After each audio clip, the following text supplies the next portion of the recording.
5 seconds. Ladies and gentlemen, I am happy to be with you this morning to give away the awards for this year. Let me first take this opportunity to extend my hearty congratulations to all the award winners for their commitment and dedication to work. The persons who have gathered here to receive the awards today are the backbones of our public sector industries, and they are selected for their outstanding achievements. These awards are a result of their lifetime of dedicated hard work and show their high motivation in pursuit of excellence at the workplace. I consider this an honor to the entire working class of the country for their valuable contribution to nation building. We have to recognize that it is the ordinary workers in the country who set the pace of our development with the hard work and dedication. This large workforce is responsible for the growth and progress of our nation, and it is very important asset in the form of human resource for our country. It is therefore very important that the country looks after them and make use of their efforts efficiently and profitably.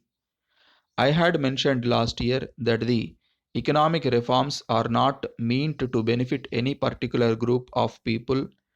Rather, they seek to ensure that the fruits of growth are distributed amongst all sections of society, especially those who are below the poverty line. It is a well known fact that our country has vast natural and human resources, and it is our responsibility to make use of them in a productive manner. Since the natural resources are limited, it is imperative that we must make use of the human resources by creating employment opportunities for all our people. It is necessary that our labor force should keep pace with the best work practices prevalent all over the world. The people of this country, on the one hand, have rich cultural heritage and making rapid progress in the fields of science and technology. On the other, I should like to make a special mention of our progress in information technology, and we cannot lose sight of the fact that many of our young men and women are doing meritorious work in software industry abroad. In this context, I would like to make a special appeal to the entire labor community in our country. Throughout the world, new opportunities to do business are opening up. Every country has opened its markets in other countries. We all know that there are more foreign goods available in our market than ever before. Consumers have wide choice nowadays. In this age of global competition, if we do not make products that are of good quality and lower cost, they will not be sold in the global market.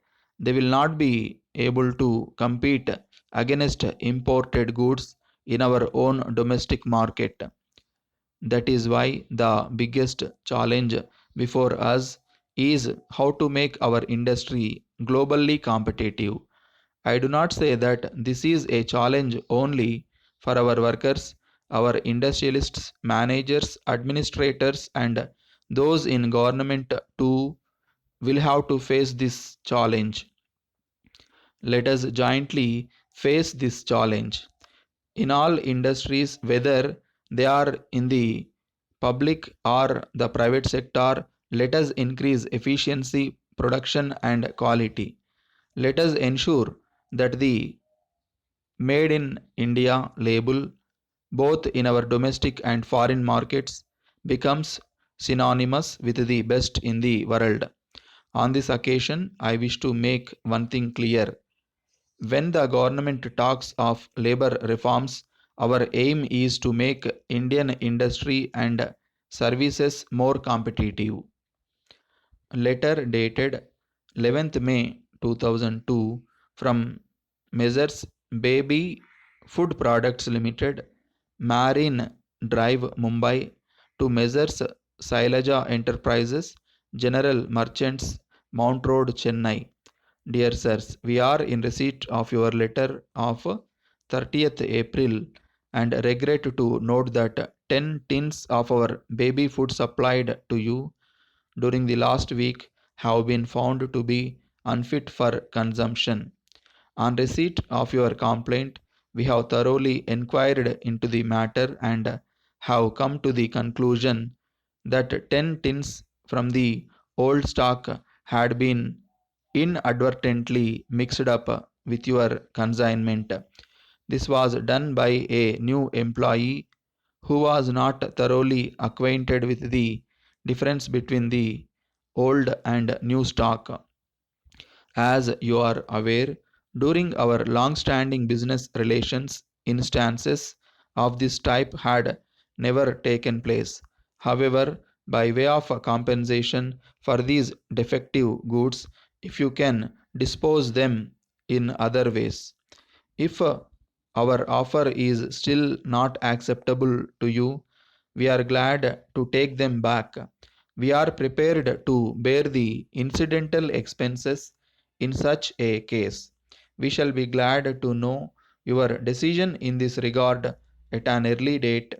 We sincerely regret the inconvenience caused to you of our negligence and undertake to execute your future orders with utmost care and prompt attention, thanking you and awaiting to serve you at all times.